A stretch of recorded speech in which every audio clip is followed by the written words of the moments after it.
All right, so I got a Victornox. This is a Victornox that I use. This is my personal one. I mean, I guess by personal one, I have a fleet of them.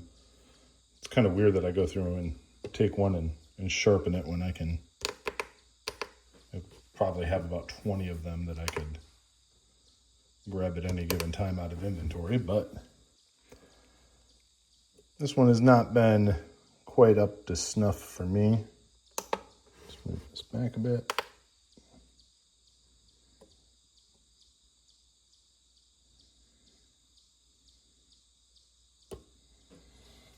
Still, yeah, that'd be sharp by most people's definitions. But anyway, what I'm going to do is I'm just going to go through and strop this. I strongly prefer to avoid sharpening knives as much as possible. Kind of weird from a guy who has a business that sharpens knives. But what I prefer to do is either to hone or strop them. The stropping process is much, there's a couple of things with it. One, it is removing a very, very, very fine piece of metal. It is, much less coarse than even my finest stones. It's also very forgiving for if you're a new person that you're getting into it. It's way more forgiving than a honing rod. It's not as aggressive as a honing rod, so it does need to be done a little bit more frequently. But one of the beauties of the process of stropping is that not only do you get it sharper, but it'll stay sharper longer when it's properly stropped. And that's because there's every time you sharpen a knife, at least with any way that man knows how, you're always going to have a tiny amount of micro bevel that gets left behind. It's just the nature of it. There's going to be leftover metal that isn't quite aligned with the blade. And so when you strop it, you remove such tiny amounts of metal that eventually goes away, and it makes it insanely sharp. And not only does it make it insanely sharp, if that metal is removed, now that metal cannot fold over. And if the metal can't fold over, then it's less likely to chip, and it'll stay sharper for longer. So I think I'm just going to get another one of these for inside the house, so I don't have to come out to the workshop just to strop these. Actually, I have one. It's not as good as this one. It is made of superior leather. It's made of kangaroo leather, which I don't even know if you can get in the US anymore.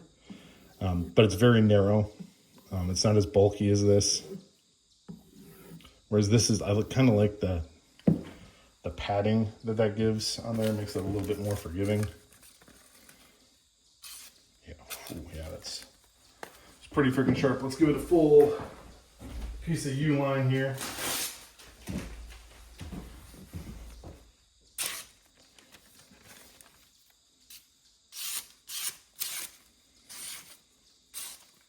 Push gets just fine. It's not like cutting through wet U-line.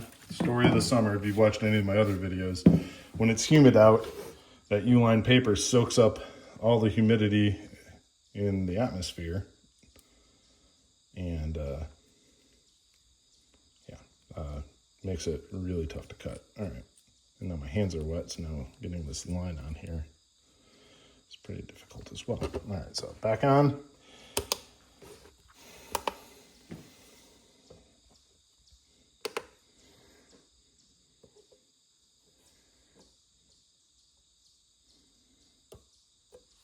$139 down from $193, so that is good.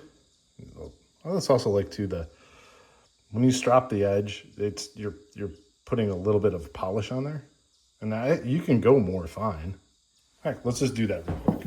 So I'm going to use the red side. This is a more fine abrasive. I don't know if it'll actually test that much better, but it might look cooler. So let's find out.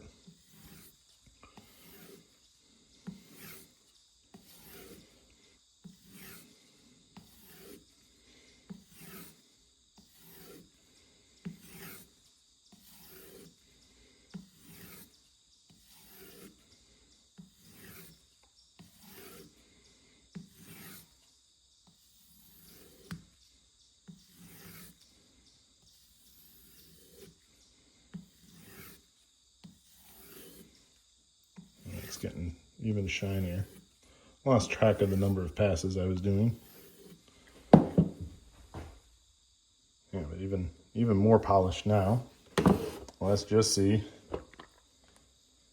if it got any sharper. And it is possible too.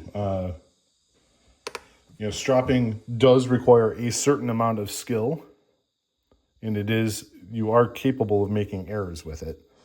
So if you're holding it at too wrong of an angle, you can dull it.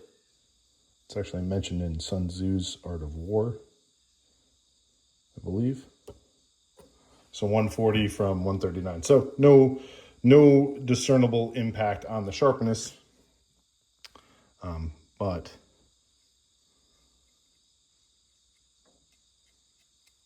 yeah, well, yeah, I should have cleaned that first. Didn't follow my own advice. Should watch my own videos sometimes.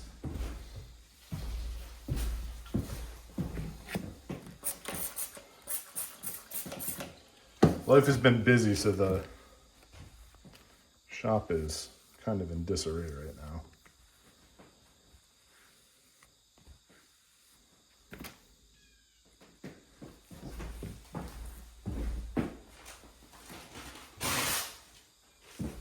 Once again, this is one of my personal knives, so just needs to meet my standards for me.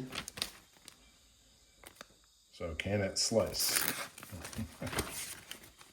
Can it slice? Yes.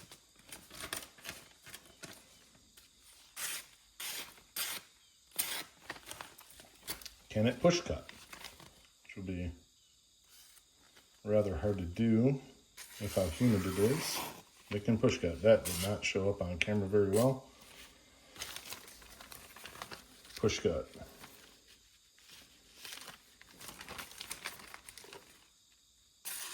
Yep, can push cut. Cool. So this is good enough for me. And this video, this took about 4 times longer because I was doing everything on video. If I was just focusing on doing it myself, it would be in and out in 2 minutes to take a knife from 190s to 140s and make it look good and meet my needs. So thanks.